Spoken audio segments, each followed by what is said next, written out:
Believe your beliefs, doubt your doubts. Never believe your doubts, never doubt your beliefs.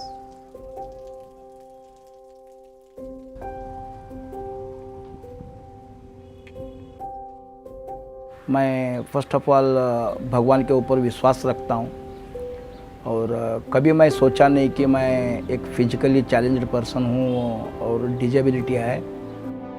मैं self Gajanan साबरनौर हूँ and I am the best creation of God.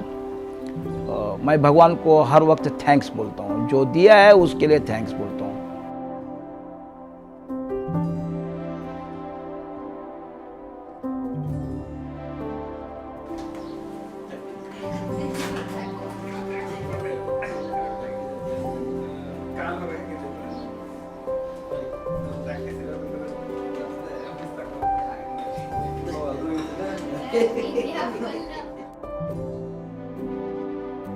And my ability is more stronger than my disability. ये इसमें मैं बहुत विश्वास रखता हूँ और मैं कभी मेरे माइंड में नेगेटिव थॉट्स नहीं लाता।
हर वक्त सुबह उठने के बाद जो इम्पोर्टेंट है कि मेरे माइंड को प्रॉपर रखने के लिए मैं थोड़ा एक्सरसाइज भी करता हूँ।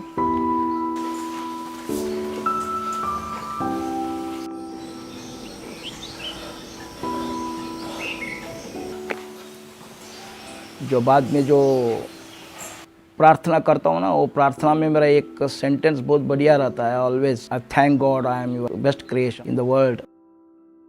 भगवान आपको धन्यवाद देता हूँ और मैं और मेरे परिवार, मेरे मिसेस, मेरे बच्चे और बंधु सब लोगों के साथ मैं आरोग्य से रह रहा हूँ। और ऐसा ऑलवेज मेरे बिजनेस के बारे में, मेरे सामाजिक क्षेत्र के बारे में और मेरे संस्था के बारे में ऑलवेज पॉजिटिव बोलता हूँ।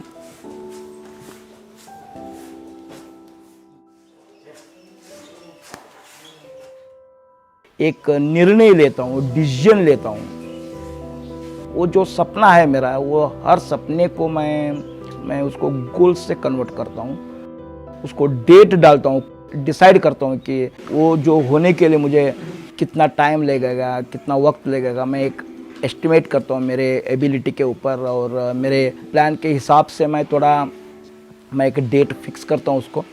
वो डेट के साथ मैं हर दिन अटर करता हूँ। Every day I am speaking of that power of spoken words. इसके ऊपर बहुत बिलीव करता हूँ मैं।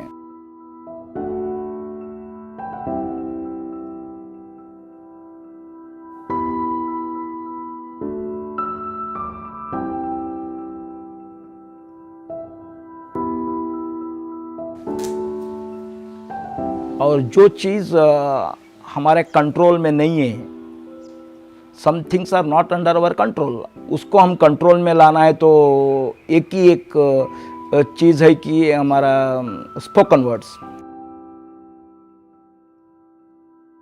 पॉजिटिव बात करते करते गए, हमारा माइंड उसको अट्रैक्ट कर सकता है, उसको लॉ ऑफ अट्रैक्शन बोलते हैं। और वो चीज़ मैं हर वक्त करते रहता हूँ, इसलिए मुझे लगता है कि कभी मैं फेल हुआ हूँ ऐसा कभी नहीं लगता। और ज़्यादा द पॉजिटिव बुक्स पढ़ता हूँ।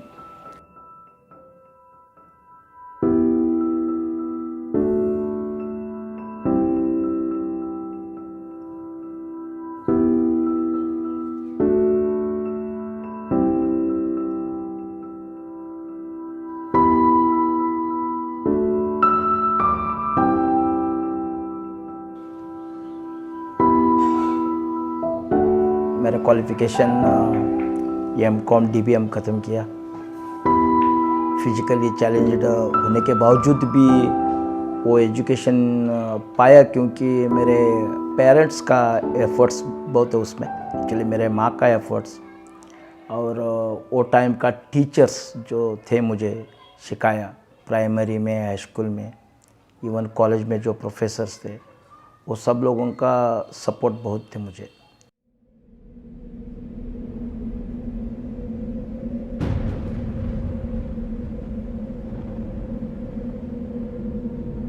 तो एक्चुअली एजुकेशन उतना आसान नहीं थे मेरे लिए, क्योंकि मेरा फादर जॉब को जाते थे, तभी उनके पास कुछ व्हीकल वगैरह नहीं था। एक्चुअली साइकिल के ऊपर मुझे स्कूल को छोड़ना पड़ते थे। पहला 10 बजे छोड़ के जाते थे सुबह, और शाम को मुझे ऑफिस छूटने के बाद 6 o'clock को मुझे घर को लेके आते थे। एक्चुअली तब तक मुझे एक घंटा पहले ही स्कूल में जाके बैठना पड़ता था, और स्कूल छूटने के बाद भी मुझे 1 घंटा ज़्यादा उधर बैठ के आना पड़ता था। एक्चुअली वॉशरूम को जाने का बहुत तकलीफ होता था एक्चुअली स्कूल के टाइम में। फ्रेंड्स हेल्प करते थे, कभी कभी टीचर्स हेल्प करते थे मिडिल में, कभी कभी नहीं हो पाता था, मुझे कंट्रोल भी करना पड़ता था एक्चुअली। और बहुत सारे ऐसे शिक्षक थे कि वो मेरे बाजू में बैठ के और मेरे हाथ में पेंसिल दे के, खुद मेरे हाथ को पकड़ के वो स्लेट के ऊपर लिखवाना, ये सब प्रैक्टिस किए एक्चुअली। और रियली मेरा हैंड राइटिंग बहुत इम्प्रूवमेंट किया उन्होंने। अच्छा लिखता हूँ मैं, मेरा हैंड राइटिंग भी अच्छा है, क्योंकि वो मेरे माँ का रोल भी बहुत है एक्चुअली। मेरे माँ बोलते हैं कि कभी मुझे कन्नड़ में ई लिखने को नहीं आते थे एक्चुअली, वो थोड़ा ऐसा ट्विस्ट है। और मेरे माँ बोलते थे कोई ये सिखाने के लिए आपको मैं 2 महीने तक मैं स्लेट के ऊपर आपको प्रैक्टिस करवाया हूँ। मेरा जन्म हुआ था ना, ये जो हैंड्स था ना, वो बोलते हैं कि इधर टच हुए थे वो पूरा फिंगर्स। मेरे हाथ में पेंसिल देने के लिए कुछ, वो पूरा फिंगर्स को ओपन करवाने के लिए बहुत कुछ कोशिश की उन्होंने। घर का औषध भी यूज़ किया, मसाज भी किया है। 6-7 तक भी, 8 तक भी उनका कोशिश था कि मैं इनको फिजिकल डिजेबल से बाहर लाएंगे। जो भी डॉक्टर्स बोलते थे ना, वो सब करते थे एक्चुअली। एक कभी कभी लोग भी बोलते हैं ना, कभी कोई वो औषध लगाओ, ये औषध लगाओ। मेरे ग्रैंडफादर को बोले थे कि मेरा जो पेशा रहता ना, उसको ही उनको लगा के मसाज करना, जो नर्व सिस्टम सभी ओपन होता है, ऐसा बोले थे। और मेरे ग्रैंडफादर वो भी करते थे एक्चुअली। वो कितनी तकलीफ उसमें कलेक्ट करना, और उससे ही हमको मसाज किया है, वो सब कुछ कोशिश किया उन्होंने। एक डॉक्टर से भी मुझे मिलवाए थे मेरे फादर ने, एक अभी भी वो डॉक्टर का नाम मुझे मालूम है, डॉक्टर शर्मा। तो सब कुछ ऑपरेशन करके सही करूँगा, उनकी दिमाग में आ गया। और 1 month और 2 months उन्होंने कुछ मेरा एक्सरे वगैरह निकाला, और चलो एक दिन ऐसा एक ऑपरेशन का डेट भी फिक्स किया उन्होंने। उनको ही पूछा एक बात, डॉक्टर साहब ऐसा है, जो मैं अभी लिखता हूँ, मेरे हाथ से लिखता हूँ, परफेक्ट कुछ भी ड्राइंग्स बनाता हूँ, लेकिन बाई चांस अनफॉर्चुनेटली आपका फेल हो गया, तभी क्या करोगे?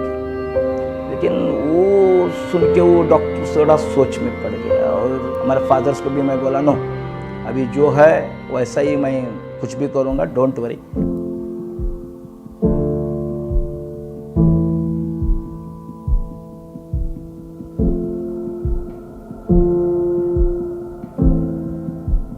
SSLC होने के बाद उधर ही मेरा कॉलेज कंटिन्यू हो गया। उधर मेरा लाइफ का चैलेंजेस चालू हो गया। एक्चुअली मैट्रिक तक नॉर्मल था, वो कुछ ऐसा टेंशन नहीं था। कॉलेज का टाइमिंग अलग थे, स्कूल का टाइमिंग और कॉलेज का टाइमिंग अलग थे। हमारा फादर मुझे छोड़ के नहीं जा सकते थे। हमारा कॉलेज का टाइम था कि सुबह 10 बजे जाना और 2-3 बजे ख़त्म होते थे। 3 बजे मुझे वापस लेने के लिए कौन भी नहीं रहते थे। फादर का ऑफिस छूटते थे 6 बजे।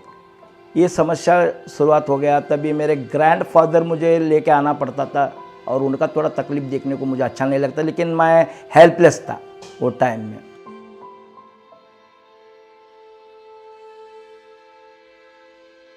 बहुत फ्रस्ट्रेटेड हो चुका था वो टाइम में। Commerce studies, business studies subjects रहता ना, उसके लिए हमको हॉल चेंज करना पड़ता था एक्चुअली। और ये हॉल चेंज करना पड़ता था, तब मुझे प्रॉब्लम होता था कि मैं उठ के अलग हॉल में नहीं जा सकता था। और वो टाइम में मुझे वो कॉलेज में भी मैं रिक्वेस्ट करके देखा, लेकिन उनके पास ऑप्शन नहीं थे कि क्या करें। मैं जो सेक्शन में कॉलेज को गए थे, कॉमर्स सेक्शन, वो सब्जेक्ट को मेरा टच ही नहीं था 2 महीने तक, 2-3 महीने तक, क्योंकि मुझे वो थोड़ा समझ में नहीं आ रहा थी क्या करूँ। लेकिन बाद एक दिन ऐसा हो गया कि मैं एक्चुअली वो दिन रो रहा था। मुझे आंखों में पानी बहुत आ रहा था कि मैं सोच रहा था कि मैं क्या सीखने को आया हूँ, लेकिन इधर वही सब्जेक्ट मेरे लिए नहीं मिल रहा है।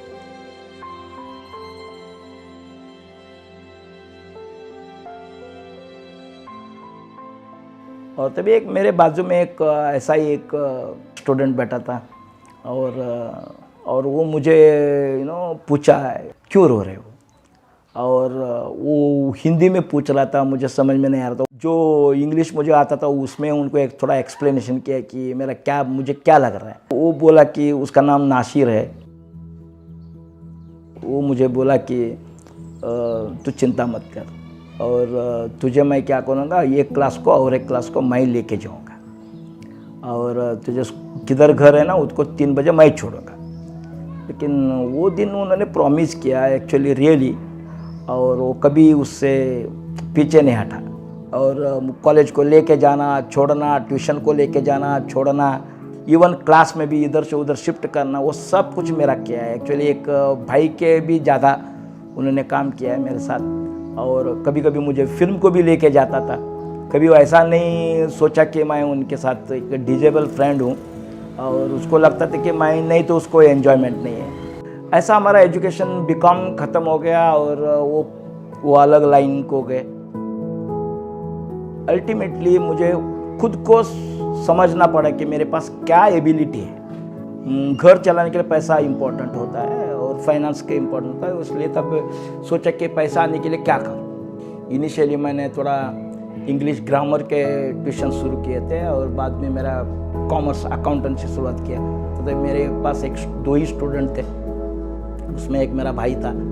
नेक्स्ट ईयर वो 20 हो गया, 30 हो गया, ऐसा बढ़ते बढ़ते गया। वो गजानन कॉमर्स क्लासेस के नाम से वो चलाता था, GCC Nobel institute of commerce. बहुत सारे स्टूडेंट्स उधर बीकॉम ख़त्म किया, गोल्ड मेडल भी लिए बहुत सारे स्टूडेंट उधर से। मुझे अच्छा लगता था कि मैं बीकॉम में ज़्यादा कुछ मार्क्स नहीं लिया तो भी क्या हुआ, लेकिन मेरे स्टूडेंट्स गोल्ड मेडल लेते थे। मैं अकेला नियर अबाउट 18 सब्जेक्ट टीच करता था एक इंस्टीट्यूशन में। और वो स्टूडेंट्स 1-2 साल होने के बाद ऐसा लगता था कि वो स्टूडेंट्स नहीं है, मेरा एक फैमिली के एक पार्ट है, एक दोस्त बनते थे मेरा। ये सब कुछ मैं कैसा किया हूँ, ये सब कुछ करने के लिए मेरे पास क्या थे, ये सब मुझे अपने आप को सवाल पूछने के बाद मुझे एक जवाब आ गया, एक एनवायरनमेंट, एक एसोसिएशन। मेरा 96% डिजेबल हूँ। 96% डिजेबल होने के बावजूद भी मैं अपने पैर के ऊपर खड़ा हो गया और मेरे फैमिली को खड़ा किया और ये सब कुछ हो गया। क्यों? अपने आप को सवाल पूछा तो एक जवाब आता है मेरे पास। मेरे एसोसिएशन मीन्स मेरे पेरेंट्स, मेरे फ्रेंड्स, मेरे टीचर्स और मेरे ब्रदर्स, ये सब लोगों का एसोसिएशन था ना। ये एसोसिएशन से मेरा वो सभी पाया मैंने। मैं थोड़ा स्टडी करना शुरू किया, बाहर का फिजिकल डिजेबल लोगों का भी सोचना शुरू किया कि वो क्यों अपने पैर के ऊपर खड़ा होने के लिए तैयार नहीं होते, और दिमाग में आ गया कि उनको एक एसोसिएशन क्रिएट करूं, मैं क्रिएट करूं उनके लिए। और वो सोच आने के बाद मैंने एक भारतीय जनसेवा संस्था कहकर एक संस्था खड़ा किया। मेरे संस्थे से एक फिजिकल चैलेंज अवार्ड देना शुरू किया। वो फिजिकली चैलेंज अवार्ड देने का उद्देश्य यही था कि उनको देख के मैं मोटिवेट होता था एक्चुअली। अल्टीमेटली उनको एक बेलगाम में एक हाईटेक हॉस्टल बनाना है, और एटलीस्ट एन ईयर एक 20 स्टूडेंट को तो एक हायर एजुकेशन देने के लिए उनको पूरा एक एनवायरनमेंट क्रिएट करूं, और मेरे साथ रहे तो वो मुझे देख के उनको भी समझ में आती है यस मैं भी कर सकता हूँ ऐसा कुछ। वो एनवायरनमेंट क्रिएट करने का मेरा ड्रीम सपना हो गया। मुझे लगता है कि मरने तक हमारे साथ कुछ सपने होना चाहिए, और वो सपने पूरा करते ही करते रहना चाहिए। और मुझे लगता है कि हम मरते वक्त भी 1-2-3 सपने लेके ही मरना चाहिए, और वो सपने को आगे का जनरेशन को छोड़ के जाना चाहिए।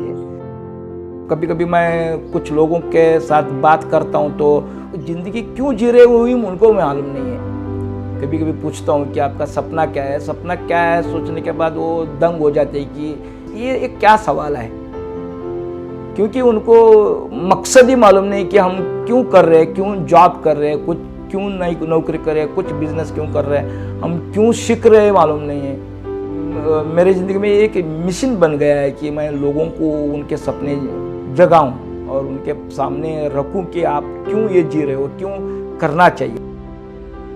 अलग अलग प्लेस में जाके सेमिनार भी देते रहता हूँ उसके, और मुझे अच्छा लगता है।